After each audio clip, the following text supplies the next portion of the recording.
വർഗീയതയ്ക്കെതിരെ എന്നും സന്ധിയില്ലാത്ത പോരാട്ടം നടത്തിയിട്ടുള്ള പാർട്ടി ഏതെന്ന് ചോദിച്ചാൽ അതിനൊരേ ഉത്തരമേ ഉള്ളൂ. അത് ഇന്ത്യൻ നാഷണൽ കോൺഗ്രസ് ആണ്. ആ പാർട്ടിയുടെ പിറവി മുതൽ അത് വർഗീയതയ്ക്കെതിരായിട്ടുള്ള ജാതിയുടെയോ മതത്തിന്റെയോ വർഗത്തിന്റെയോ വർണ്ണത്തിന്റെയോ സംസ്കാരത്തിന്റെയോ ഒക്കെ പേരിലുള്ള വിഭജനത്തെയെല്ലാം നഖശിഖാന്തം എതിർത്തിട്ടുള്ള പാർട്ടിയാണ് ഇന്ത്യൻ നാഷണൽ കോൺഗ്രസ്. അതിന്റെ ആദ്യത്തെയും അവസാനത്തെയും പ്രഥമ ദൗത്യം എന്ന് പറയുന്നത് ഇത്തരത്തിലുള്ള വർഗീയതയ്ക്കെതിരെ, വിഭജനത്തിനെതിരെ നഖശിഖാന്തം പോരാടുക എന്നതാണ്. ഇന്നോളം ആ പോരാട്ടം ശക്തിയുക്തം മുന്നോട്ട് കൊണ്ടുപോകാൻ ദേശീയ തലത്തിൽ ഇന്ത്യൻ നാഷണൽ കോൺഗ്രസിന് കഴിഞ്ഞിട്ടുണ്ട് എന്നതാണ് ഏറെ പ്രധാനപ്പെട്ട ഒരു കാര്യം. കേരളം കഴിഞ്ഞ കുറെ ദിവസങ്ങളായിട്ട് തന്നെ പലതരത്തിലുള്ള വർഗീയ വിദ്വേഷ പരാമർശങ്ങളാൽ മലീമസമായി കൊണ്ടിരിക്കുന്ന ഒരു കാഴ്ചയാണ് നമ്മൾ കാണുന്നത്. ഒരുപക്ഷെ കേരളീയ സമൂഹം ഒട്ടും പ്രതീക്ഷിക്കാത്ത നേതാക്കളിൽ നിന്നാണ് അത്തരത്തിലുള്ള പ്രസ്താവനകൾ ഉണ്ടാകുന്നത് എന്നതാണ് ഏറെ ഖേദകരമായ കാര്യം.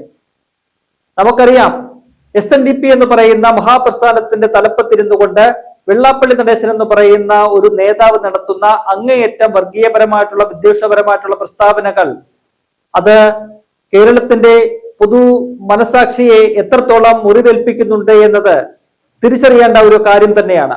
എന്നാൽ ആ വെള്ളാപ്പള്ളിക്ക് വേണ്ടുന്ന വെള്ളവും വളവും നൽകുന്ന പണിയാണ് നിലവിലെ ഭരണകക്ഷിയായ LDF, അതിന് നേതൃത്വം കൊടുക്കുന്ന CPM ചെയ്തു പോരുന്നത്. CPMന്റെ പ്രമുഖ നേതാക്കളായിട്ടുള്ള മുഖ്യമന്ത്രിയും പാർട്ടി സെക്രട്ടറിയും മന്ത്രിമാരും എല്ലാം തന്നെ വെള്ളാപ്പള്ളിക്ക് ഓശാന പാടുന്ന കാഴ്ചയാണ് നമ്മൾ കഴിഞ്ഞ കുറെ നാളുകളായിട്ട് കാണുന്നത്. വെള്ളാപ്പള്ളി ഒരു വർഗീയ പരാമർശം തുടങ്ങിയവയ്ക്കും അതിന് പിന്തുണയുമായിട്ട് CPMന്റെ നേതാക്കളൊക്കെ തന്നെ എത്തും. ആ പ്രസ്താവനകൾ CPMന്റെ മന്ത്രിമാർ ഉൾപ്പെടെ ഏറ്റുപാടും. അങ്ങനെ സമൂഹത്തിൽ വിദ്വേഷം കലർത്തുന്ന ഒരു സമീപനമാണ് ഈ നേതാക്കളെല്ലാം തന്നെ ചെയ്തുകൊണ്ടിരിക്കുന്നത്. രണ്ടാഴ്ച മുൻപാണ് CPMന്റെ മുൻ മന്ത്രിയും കേന്ദ്ര കമ്മിറ്റിയും അംഗവും ഒക്കെയായിരുന്ന AK ബാലൻ ഒരു വിവാദ പ്രസ്താവന നടത്തിയത്. അത് UDFനെതിരായിട്ടുള്ള രാഷ്ട്രീയ വിമർശനം ഉന്നയിക്കുകയായിരുന്നു അദ്ദേഹം. പക്ഷേ അദ്ദേഹത്തിന്റെ വാവിട്ട വാക്കിൽ നിന്നും വന്ന ചില പ്രസ്താവനകൾ അത് കേരളീയ പൊതുസമൂഹത്തിന് ഒരിക്കലും അംഗീകരിക്കാൻ കഴിയുന്നതായിരുന്നില്ല.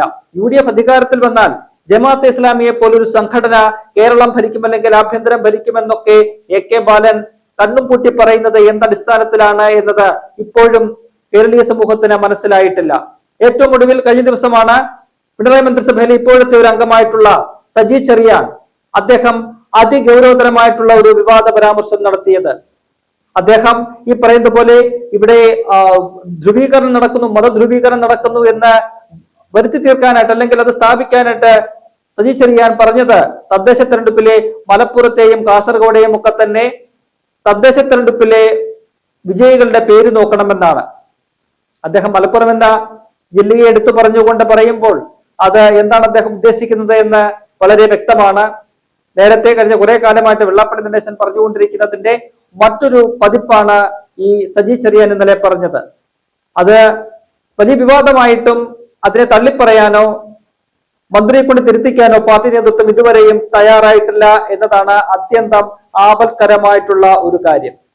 ഈ പറയുന്ന വെള്ളാപ്പള്ളി നടേശന്റെയും CPM നേതാക്കളുടെയും ഒക്കെ തന്നെ വർഗീയതയെ, BJPയുടെ ഫാസിസത്തെ, അവരുടെ വർഗീയതയൊക്കെ തന്നെ നഖശിഖാന്തം എതിർക്കുന്ന ഒരു പാർട്ടി കേരളത്തിൽ അത് കോൺഗ്രസ് മുന്നണി UDF മാത്രമാണ്. നിലവിൽ UDFന്റെ നേതാവ്, UDFനെ നയിക്കുന്നത് പ്രതിപക്ഷ നേതാവ് VD സതീശനാണ്. അദ്ദേഹം എല്ലാ കാലത്തും ഈ പറയുന്ന വർഗീയതയെ, അത് ന്യൂനപക്ഷ വർഗീയതയായാലും ഭൂരിപക്ഷ വർഗീയതയായാലും രണ്ടിനെയും ഒരേപോലെ ഒരേ ശബ്ദത്തിൽ എതിർക്കുന്ന ഒരു നേതാവാണ് VD സതീശൻ. അദ്ദേഹം പറയുന്നത് അദ്ദേഹത്തിന്റെ വ്യക്തിപരമായ അഭിപ്രായമല്ല. അദ്ദേഹം ഒരു സ്ഥാനത്തിരുന്നു കൊണ്ട് പറയുന്നത്, പ്രത്യേകിച്ചും പ്രതിപക്ഷ നേതാവിന്റെ ഒപ്പം തന്നെ UDFന്റെ ചെയർമാൻ എന്നുള്ള നിലയിൽ ഒരു പദവിയിൽ നിന്നുകൊണ്ട് അദ്ദേഹം പറയുന്നത് അദ്ദേഹത്തിന്റെ വ്യക്തിപരമായ അഭിപ്രായമല്ല, മറിച്ച് ആ മുന്നണിയുടെ ഒപ്പം തന്നെ ആ മുന്നണിക്ക് നേതൃത്വം കൊടുക്കുന്ന കോൺഗ്രസിന്റെ അഭിപ്രായം കൂടിയാണ്.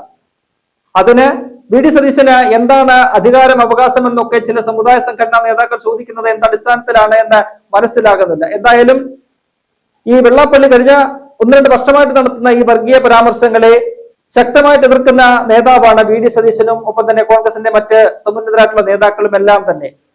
അതിന്റെ അടിസ്ഥാനത്തിലാണ് കഴിഞ്ഞ ദിവസം വെള്ളാപ്പള്ളി നടത്തിയ തുടർച്ചയായ ദിവസങ്ങളിൽ VD സതീശനെതിരെ അദ്ദേഹത്തെ ഒറ്റതിരിഞ്ഞ് ആക്രമിക്കാനുള്ള ചില നീക്കങ്ങൾ നടത്തുന്നത്, ഒറ്റതിരിഞ്ഞ് അദ്ദേഹത്തെ ആക്രമിച്ചുകൊണ്ടിരിക്കുന്നത് അങ്ങേയറ്റം അധിക്ഷേപകരമായിട്ടുള്ള വ്യക്തിപരമായിട്ടുള്ള പരാമർശങ്ങൾ നടത്തിക്കൊണ്ടാണ് വി.ഡി. സതീശൻ എന്ന് പറയുന്ന കേരളത്തിന്റെ പ്രതിപക്ഷ നേതാവിനെ വെള്ളാപ്പള്ളി നടേശൻ അധിക്ഷേപിച്ചുകൊണ്ടിരിക്കുന്നത്.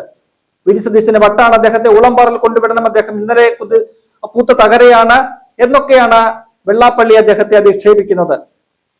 എന്തായാലും തനിക്ക് എതിരായിട്ടുള്ള വ്യക്തിപരമായ ആക്രമണങ്ങളെ അല്ലെങ്കിൽ അധിക്ഷേപങ്ങളെ, വിമർശനങ്ങളെ ഒന്നും തന്നെ കാര്യമായി എടുക്കുന്നില്ല എന്നാണ് വി.ഡി. സതീശൻ പ്രതികരിച്ചത്. തന്നെ വിമർശിക്കാൻ ആർക്കും അധികാരമുണ്ട്, ആർക്ക് വേണമെങ്കിലും ഏത് തരത്തിലും വിമർശിക്കാം.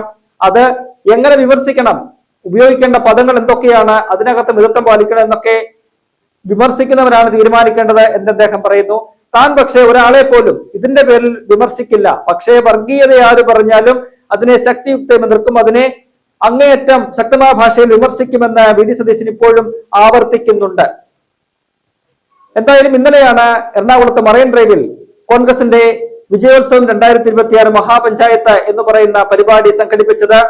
രാജ്യത്ത് തന്നെ ഫാസിസത്തിനെതിരെ സന്ധിയില്ലാത്ത സമരം ചെയ്യുന്ന, പോരാട്ടം നടത്തുന്ന ലോക്സഭയിലെ പ്രതിപക്ഷ നേതാവ്, കോൺഗ്രസിന്റെ സമുന്നത നേതാവ് രാഹുൽ ഗാന്ധിയാണ് ആ പരിപാടി ഉദ്ഘാടനം ചെയ്തത്. ആ വേദിയിൽ കേരളത്തിലെ, രാജ്യത്തെ തന്നെ സമുന്നതരായിട്ടുള്ള കോൺഗ്രസിന്റെ നേതാക്കൾ പലരും പങ്കെടുത്തു. ആ നേതാക്കളൊക്കെ തന്നെ ഒരേ ശബ്ദത്തിൽ പറഞ്ഞത് വർഗീയതയ്ക്കെതിരായ പോരാട്ടത്തിന്റെ പ്രസക്തിയെ കുറിച്ചാണ്, വർഗീയതയോട് സന്ധിയില്ലാത്ത സമരം ചെയ്യണമെന്നതിന്റെ ആവശ്യകതയെ കുറിച്ചാണ്. രാഹുൽ ഗാന്ധിയും അത് തന്നെയാണ് ഇന്നലത്തെ വേദിയിൽ പറഞ്ഞത്. രാജ്യത്ത് ഇപ്പോൾ നടന്നുകൊണ്ടിരിക്കുന്ന ബി.ജെ.പിയുടെ ഫാസം, അവരുടെ ഒരു ഏകാധിപത്യ പ്രവണത, അതിനെതിരെയൊക്കെയുള്ള ഒരു വിമർശനമാണ് ഇന്നലെ രാഹുൽ ഗാന്ധി മുന്നോട്ട് വെച്ചത്. ഒപ്പം തന്നെ കേരളത്തിലെ പ്രമുഖ നേതാക്കൾ സംസാരിച്ചവരൊക്കെ തന്നെ എല്ലാവരും പറഞ്ഞത് സമാനമായ കാര്യം തന്നെയാണ്. അത്തരത്തിൽ വി.ഡി. സതീശൻ കഴിഞ്ഞ കുറെ ദിവസങ്ങളെ നടത്തിക്കൊണ്ടിരിക്കുന്ന വർഗീയതയ്ക്കെതിരായ പോരാട്ടത്തിന്, അദ്ദേഹത്തിന്റെ ആ ശബ്ദത്തിന് പിന്തുണ നൽകുന്ന ഒരു കാഴ്ചയാണ് നമുക്ക് ഇന്നലത്തെ ആ വേദിയിൽ കാണാൻ കഴിഞ്ഞത്.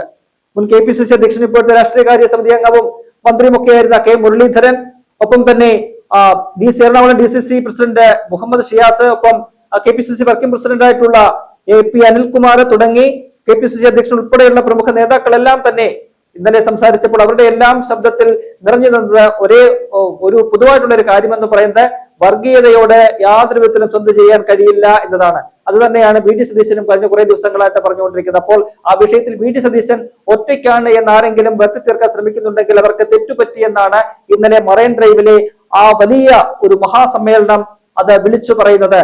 വി.ഡി. സതീശൻ ഒറ്റയ്ക്കല്ല, ഞങ്ങൾ എല്ലാവരും വി.ഡി. സതീശന് ഒപ്പമുണ്ട് എന്ന് ആ മഹാസമ്മേളനം വിളിച്ചു പറയുന്നത് നമുക്ക് കേൾക്കാൻ കഴിഞ്ഞിട്ടുണ്ട്. ഇന്നലെ ആ യോഗത്തിൽ, ആ പരിപാടിയിലെ മഹാപഞ്ചായത്തിൽ KPCC working president AP Anilkumar V D. സതീശനെ വിശേഷിപ്പിച്ചത് UDF-ന്റെ മുഖവും ശബ്ദവും എന്നാണ്. അതിനെ അന്വർത്ഥമാക്കുന്ന തരത്തിലാണ് മറ്റ് നേതാക്കളും പ്രതികരിച്ചത്. ഇന്നിപ്പോൾ യൂത്ത് കോൺഗ്രസിന്റെ ദേശീയ സെക്രട്ടറി അബിൻ വർക്കി കൂടുതൽ ശക്തമായ പിന്തുണയുമായിട്ട്, അല്ലെങ്കിൽ ശക്തമായ ആ ഒരു ശബ്ദമായിട്ട് രംഗത്ത് വന്നിട്ടുണ്ട്. വി.ഡി. സതീശനെ ഒറ്റതിരിഞ്ഞാക്രമിക്കാൻ യാതൊരു കാരണവശാലും അനുവദിക്കില്ല എന്നാണ് അബിൻ വർക്കി വ്യക്തമാക്കിയിരിക്കുന്നത്. വർഗീയതയ്ക്കെതിരെ ശക്തമായ പോരാട്ടം നടത്തും. അതിൽ വി.ഡി. സതീശൻ പറയുന്നത് പാർട്ടിയുടെ നിലപാടാണ്, പാർട്ടിയുടെ ശബ്ദമാണ്. അദ്ദേഹം ഞങ്ങളുടെ മുഖവും ശബ്ദവുമാണ്, UDF എന്ന് പറയുന്ന മുന്നണിയുടെ മുഖവും ശബ്ദവുമാണ് വി.ഡി. സതീശൻ. അതുകൊണ്ട് അദ്ദേഹത്തെ ഒറ്റതിരിഞ്ഞ് ആക്രമിക്കാമെന്ന് ആരെങ്കിലും വ്യാമോഹിക്കുന്നുണ്ടെങ്കിൽ അത് നടക്കില്ല, അതിനെ നഖശിഖാന്തം എതിർക്കും എന്ന് അബിൻ വർക്കി ചൂണ്ടിക്കാട്ടുന്നുണ്ട്. ഇന്നലെ രാവിലെ തന്നെ കെ മുരളീധരൻ ഇക്കാര്യം വ്യക്തമാക്കിയിരുന്നു. വി.ഡി. സതീശന് വേണ്ട എല്ലാ പരിചയം ഞങ്ങൾ തീർക്കും, എല്ലാ കൗചവും ഞങ്ങൾ ഒരുക്കും. വി.ഡി. സതീശനെ ഒറ്റതിരിഞ്ഞ് ആക്രമിക്കാൻ ആരെയും അനുവദിക്കില്ല. അദ്ദേഹത്തിനെതിരെ വിമർശനം ഉന്നയിച്ചാൽ ശക്തമായ രീതിയിൽ അതേ മറുപടി തന്നെ, അതേ നിലയിൽ തന്നെ മറുപടി കൊടുക്കുമെന്ന് മുരളീധരൻ വ്യക്തമാക്കിയിട്ടുണ്ട്. രമേശ് ചെന്നിത്തല ഉൾപ്പെടെയുള്ളവരെല്ലാം തന്നെ വി.ഡി. സതീശന് പിന്തുണ കൊടുക്കുന്നുണ്ട്. അപ്പോൾ വെള്ളാപ്പള്ളിക്കെതിരായ വിമർശനത്തെ ഒരു സമുദായത്തിനെതിരായിട്ടുള്ള വിമർശനമാക്കി വെള്ളാപ്പള്ളി തന്നെ മാറ്റുന്ന ഒരു കാഴ്ച നമ്മൾക്ക് കാണാൻ കഴിഞ്ഞു. ഈഴവ വിരോധി എന്നൊക്കെയാണ് വെള്ളാപ്പള്ളി വി.ഡി. സതീശനെ വിളിക്കുന്നത്. വെള്ളാപ്പള്ളി വിമർശിച്ചാൽ എങ്ങനെ ഒരു നേതാവ് ഈഴവ വിരോധിയാകും എന്ന ചോദ്യം അവിടെ ഉയരുന്നുണ്ട്. അതിന് വെള്ളാപ്പള്ളിക്ക് മറുപടിയൊന്നും പറയാനില്ല. അപ്പോഴും അദ്ദേഹം ഈ വർഗീയത പറഞ്ഞുകൊണ്ടിരിക്കുകയാണ്. താൻ മുസ്ലിം സമുദായത്തിനെതിരായിട്ടൊന്നും പറയുന്നില്ല എന്ന് പറഞ്ഞ് നാവ് വായിലേക്ക് ഇട്ടിട്ട് അദ്ദേഹത്തിന്റെ അടുത്ത ഡയലോഗ് എന്ന് പറയുന്നത് കേരളത്തിലെ ഈ പറയുന്ന നസ്രാണികളെല്ലാം, ഈ ക്രൈസ്തവ സമൂഹമെല്ലാം തന്നെ മുസ്ലിങ്ങളെ ഭയന്നാണ് ഇവിടെ ജീവിക്കുന്നത് എന്നാണ്. അതുകൊണ്ടാണ് അദ്ദേഹം നായാടി മുതൽ നസ്രാണി വരെ എന്ന് പറയുന്ന ഒരു കൂട്ടായ്മയെ കുറിച്ച് ആലോചിക്കുന്നത് എന്നാണ് അദ്ദേഹം പറയുന്നത്. എന്തുകൊണ്ട് ആ ഒരു കൂട്ടായ്മയിൽ മുസ്ലിങ്ങളില്ല എന്ന് ചോദിക്കുമ്പോൾ അദ്ദേഹത്തിന് മറുപടിയില്ല. അതിന് പിന്നാലെയാണ് അദ്ദേഹം പറയുന്നത് കേരളത്തിൽ ഇപ്പോൾ ക്രൈസ്തവ സമൂഹം മുസ്ലിങ്ങളുടെ പേടിച്ചാണ് ജീവിക്കുന്നത്, മുസ്ലിം ഭീഷണിയിലാണ് അവർ ജീവിക്കുന്നത് എന്ന് അദ്ദേഹം പറഞ്ഞു വെക്കുകയാണ്. അത്തരത്തിൽ പരമത വിദ്വേഷം പ്രചരിപ്പിക്കുന്ന വെള്ളാപ്പള്ളിയെ വിമർശിക്കുമ്പോൾ അതൊരു സമുദായത്തിനെതിരായിട്ടുള്ള വിമർശനമായിട്ട് കാണാൻ കഴിയില്ല എന്ന് ഒറ്റക്കെട്ടായിട്ട് കോൺഗ്രസ് നേതൃത്വം പറയുകയാണ്. അത്തരത്തിൽ വർഗീയതയ്ക്കെതിരായിട്ടുള്ള പോരാട്ടത്തിൽ തങ്ങൾ ഒരിഞ്ച് പോലും പിന്നോട്ടില്ല. 4 വോട്ട് കുറഞ്ഞാലും അല്ലെങ്കിൽ ഈ തെരഞ്ഞെടുപ്പിൽ തോറ്റാൽ പോലും വർഗീയതയോട് യാതൊരു വിധത്തിലും സന്ധിയില്ലാത്ത പോരാട്ടവുമായിട്ട് മുന്നോട്ട് പോകും എന്ന് ആണയിട്ട് പറയുന്ന ഒരു കോൺഗ്രസ് നേതാക്കളുടെ നിരയാണ് നമുക്ക് കഴിഞ്ഞ 2 ദിവസങ്ങളായിട്ട് കാണാൻ കഴിയുന്നത്. അതുകൊണ്ട് വി.ഡി. സതീശൻ പറയുന്നത് അദ്ദേഹത്തിന് വെറുതെ തോന്നി അദ്ദേഹം പറയുന്ന കാര്യങ്ങളല്ല, മറിച്ച് അതൊരു പാർട്ടിയുടെ മുന്നണിയുടെ നിലപാടാണ് എന്ന് ഇതിന്റെ പേരിൽ അദ്ദേഹത്തെ വിമർശിക്കുന്ന നേതാക്കൾ മനസ്സിലാക്കുന്നത് നന്നായിരിക്കും.